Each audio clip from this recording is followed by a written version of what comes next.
mash up the place, turn up the bass and make them all have fun. And we ablaze the fire, make it fun them. We mash up the place, turn up the bass and make some sound, boy run. And we will end your week just like a Sunday. We mash up the place, turn up the bass and make them all have fun. Skrillex ablaze the fire, make it fun them. We mash up the place, turn up the bass and make some sound, boy run. And we will end your week just like a Sunday.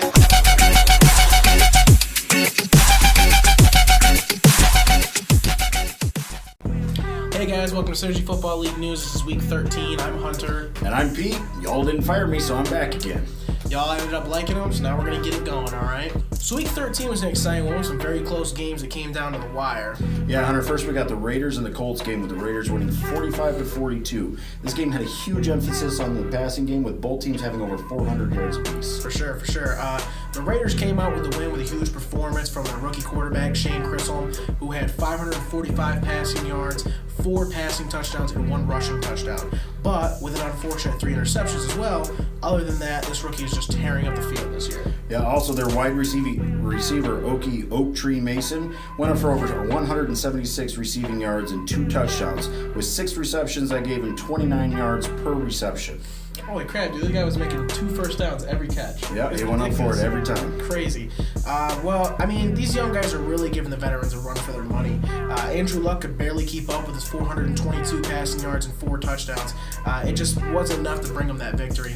Yeah, it sure does hurt when you go out there and play a great game and only lose by 3 points. It makes you think about all the little things that you could have changed or done differently to get that win. It really does, Pete. It really does. But you know what? It doesn't matter. What really sucks is when you go to a game being 6-5 against a team that's 2-9 and you lose. The Patriots beat the Bills 34-31 in a real close game. Yeah, the Patriots' new rookie Nick Jordan finally came to play with 452 passing yards and 3 touchdowns with only 1 interception. This may be the best game he's played all season. We will have to watch and see if this is the start of a new upward trend for him that they hope to carry into next year. Because if he could play more games like that, they might win more often. Exactly. It's crazy this kid has such a bright future going into the Patriots. But how they've been playing lately, it's just hard to say that they'll ever really get out of this slump. Only time will tell, though. Yep, but enough about them. They haven't won enough. Right? There is a game I want to mention. Now, the final score wasn't within 6, but it was within 8. It was the Jaguars and Titans game. The Jaguars came out with a win 29-21. A fun game to watch if you missed it. Brett Hundley had 345 passing yards and 3 touchdowns that game. Yeah, with the added benefit of Julius Thomas with 113 receiving yards and 1 touchdown to help him secure that win. Mariota really fell short this week, though. He only had 200 passing yards with 2 touchdowns and a completion rate of only 50%. That just isn't enough to win. Add in an interception, and when you don't have the ball that much, you really can't be giving away the ball on any possession. No way. For sure. That's a huge part of the game. If you can't make a throw, you should be on the bench. But enough about who should have gotten the first string for whatever team. Let's talk about the teams in the race for the playoffs. Well, for the NFC, we have the Seahawks in first with a 9-3 record and a 5-1 divisional record. Then we have the Cowboys with a 9-3 record and a 3-2 divisional record.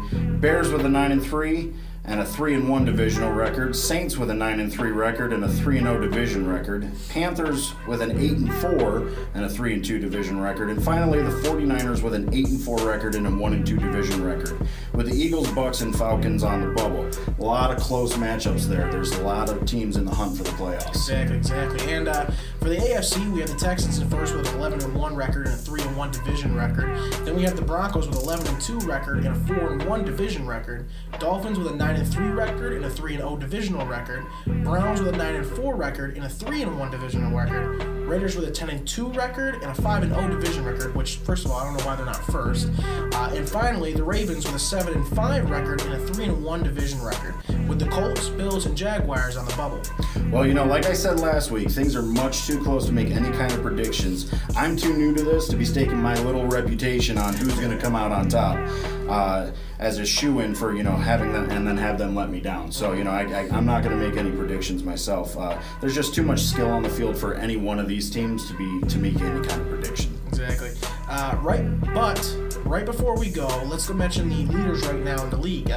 Right now we have Kellen Moore in his first, actually 4 firsts in passing yards with over 4,500 passing yards. We have Darian Tarpley in first for running back with 1,400 rushing yards on the season. TJ McClam for wide receiver with over 1,300 receiving yards, and Robert Turner in a close second. Then we have J.J. Watt in first for sacks on the season with 15, and Jadeveon Clowney in a close second with 14 sacks. You guys are tearing it up in the backfield. Oh, for sure. Don't be a quarterback and be playing with these guys. And last but not least, we have Luke Kaluki. He's in first right now, just like every other year, with 14 interceptions. Now, so Hunter, in closing this week, it was another monster of a week with some exciting things happening across the league. There is one thing I'd like to pitch to you, though, my friend. Okay, what's that? Well, I was thinking, these highlights are great. We spent a lot of time covering all the amazing plays that happen, all the stats, everything we could do to, give our viewers everything up to date. But there are some teams out there that don't get much love from us right now. And I was thinking we could do maybe something on the side where we cover the best of the worst, if you will, each week. What do you mean? Well, each week, if a team has one of those plays, where they just kind of throw their hands up in the air and go, you know what, I totally deserve that.